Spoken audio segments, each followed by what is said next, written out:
L'hydrogène, quels sont les avantages et les inconvénients? C'est ce qu'on regarde aujourd'hui. Est-ce que c'est facile de stocker l'hydrogène à votre avis? Quelle est la façon avec laquelle on produit la majorité de l'hydrogène? Le CNAM invite Nadia Yousfi-Steiner, enseignante-chercheur en génie électrique, spécialiste de l'hydrogène, pour une conférence faisant partie du cycle L'aventure des transitions. Générique.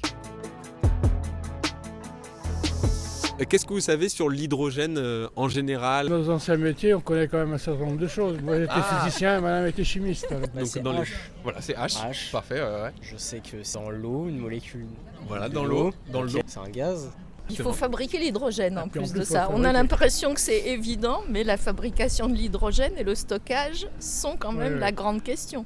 Donc vous avez l'hydrogène qui est en haut à gauche de cette table-là. C'est l'élément qui présente le nombre le plus bas de protons parmi tous les éléments. C'est également l'élément le plus simple, le plus léger, le plus simple, un proton, un électron. Il a également un autre atout, c'est que c'est l'élément qui est le plus présent dans l'univers. 75% de l'univers est composé d'hydrogène. Cet élément-là peut être produit à partir de l'eau et lorsqu'on va convertir l'hydrogène, il ne va générer que de l'eau. Ce qui est également intéressant, c'est que pour une unité de masse, il contient 3 fois plus d'énergie que, par exemple, le gasoil, un peu la même chose que le gaz naturel. Par contre, sa densité énergétique est très très faible. 1 kg d'hydrogène va prendre énormément de volume. C'est quelque chose qui est très très problématique. Si je veux le stocker, 75% de l'univers est formé d'hydrogène, mais par contre, on le trouve que très très rarement sous sa forme naturelle. On le trouve le plus souvent soit combiné à l'oxygène, donc c'est l'eau, soit combiné à du carbone, et ce sont les hydrocarbures. Maintenant, si je veux produire de l'hydrogène à partir de l'eau ou des hydrocarbures, il faut apporter de l'énergie.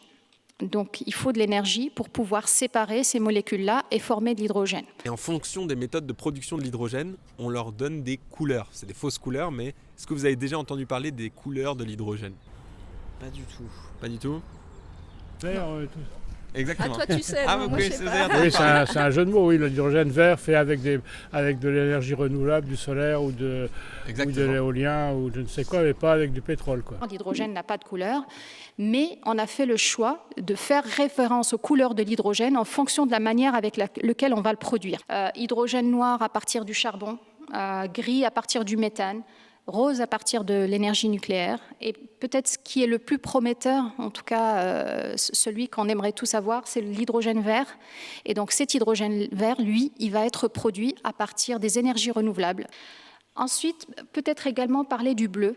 Et bien lui, il est entre le gris et le vert, c'est-à-dire qu'il va être produit quand même à partir du gaz naturel, donc il est gris, mais par contre, on ne va pas laisser échapper le carbone. On va le capturer, le séquestrer, le réutiliser, mais en tout cas, on ne va pas le laisser échapper. Donc, on considère que, quand même, l'hydrogène bleu est également acceptable.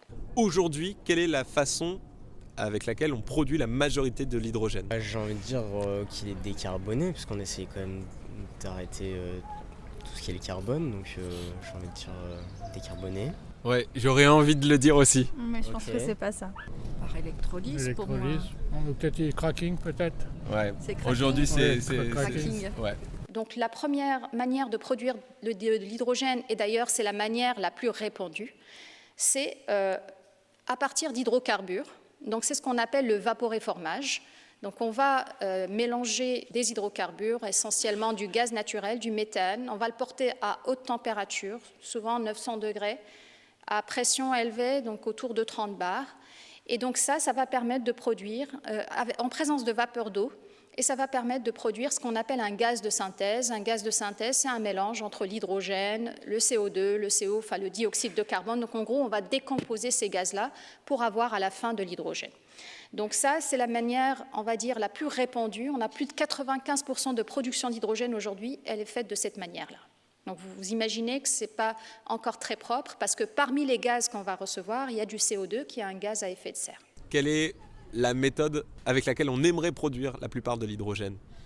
Par électrolyse, a priori. On veut laisser tomber tout ce qui vient de l'énergie fossile. Il y a une autre manière, sinon, c'est l'électrolyse de l'eau. Donc produire de l'hydrogène à partir de l'eau. Donc ça aussi, ce n'est pas nouveau, mais par contre, c'est plus coûteux parce qu'il nous faut un électrolyseur. Et puis, c'est utilisé quand même aujourd'hui à peu près 5%, essentiellement lorsqu'on a besoin d'hydrogène très pur, pour des applications médicales, par exemple, ou certaines applications chimie, ou voilà, des applications précises. Et donc, vous imaginez bien que c'est cette manière-là qu'on cherche à pousser, puisque du coup, on pourra réutiliser dans un cycle où l'eau va produire de l'hydrogène, qui lui, en faisant sa conversion, produira de l'électricité et de l'eau. Est-ce que c'est facile de stocker l'hydrogène à votre avis? C'est moyennement facile, il faut faire attention, quoi. On peut mettre dans des bouteilles, mais d'une part c'est dangereux parce qu'il faut que les bouteilles soient bien étanches et qu'il n'y ait pas de risque de fuite et d'explosion. Mais il faut aussi avoir des contenants qui soient suffisamment robustes, résistants. Mais un peu comme quand on a fait les bouteilles pour les voitures qui fonctionnent avec du gaz. Je pense que il y a des normes de sécurité et ce sont des contraintes. Comme je vous ai dit, l'hydrogène va avoir une tendance à prendre un grand volume. Pour pouvoir l'utiliser, notamment au sein d'une voiture, il faut pouvoir appliquer une pression, donc le mettre sous pression. Souvent, pour les applications pour une automobile, on parle de pression de 700 bars, 350 bars pour de la mobilité lourde. Donc, c'est vraiment une grande pression et c'est vraiment beaucoup d'énergie. Donc ça, c'est pour permettre de stocker l'hydrogène sous forme gazeuse. Maintenant, la deuxième manière de stocker de l'hydrogène, c'est de le liquéfier, le transformer sous forme de liquide. Alors, pour que l'hydrogène soit liquéfié, il faut baisser sa température jusqu'à moins de 153 degrés à peu près. Ça demande de l'énergie également.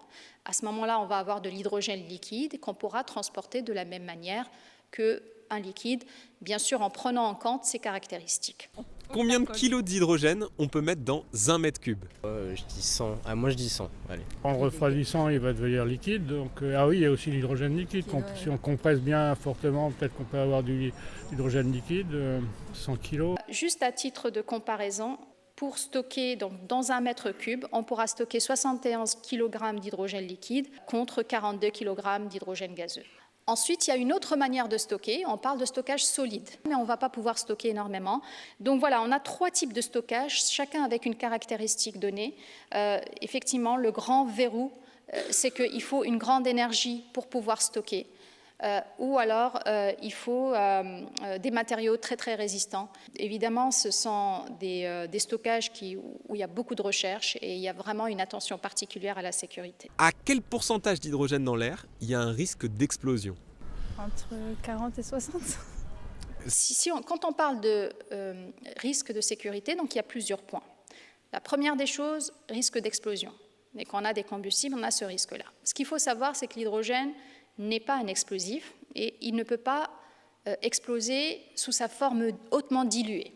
Par contre, on a ici, vous avez vu, le domaine d'explosivité entre 4 et 75%. Donc c'est le domaine dans lequel il peut être explosif. Donc quand on est plus bas de 4% d'hydrogène dans l'air et plus haut de 75% dans l'air, il n'y a pas d'explosion. Par contre, il y a tout un domaine entre 4 et 75% où il est explosif. C'est un gaz qui est hautement inflammable et donc il faut connaître ces caractéristiques-là. L'hydrogène, vous vous rappelez, il est très très léger. Comme la molécule est très petite, il va avoir tendance à fuir sur toutes les petites interstices, les petites fissures et autres, il va avoir tendance à fuir, d'où le besoin d'avoir des matériaux renforcés. Et puis quand il va fuiter, il va monter en haut puisqu'il est beaucoup plus léger que l'air, il est 14 fois plus léger que l'air.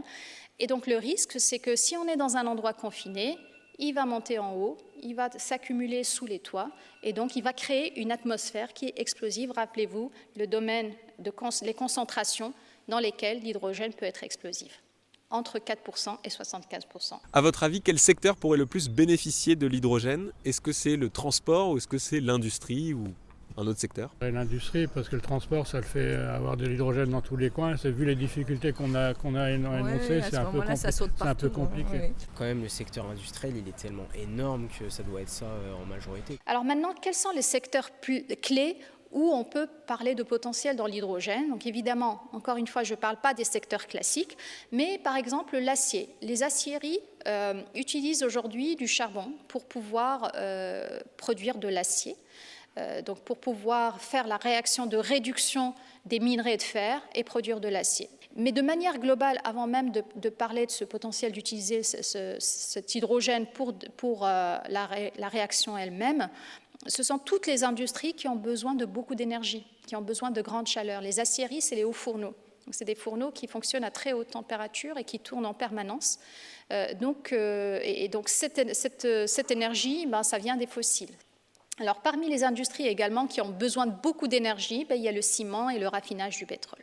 Et donc, ces industries-là, elles peuvent être décarbonées soit en utilisant l'énergie de l'hydrogène au lieu d'énergie fossile pour monter en température, soit en utilisant directement la molécule, l'hydrogène lui-même, comme élément réducteur par rapport à ces industries-là. Pour aller encore plus loin, le lien vers la conférence complète au CNAM est en description. Abonnez-vous. Vous pouvez aussi retrouver des vidéos sur ce format sur ma chaîne YouTube de sciences chez Anatole. J'ai plus qu'à vous souhaiter une bonne journée.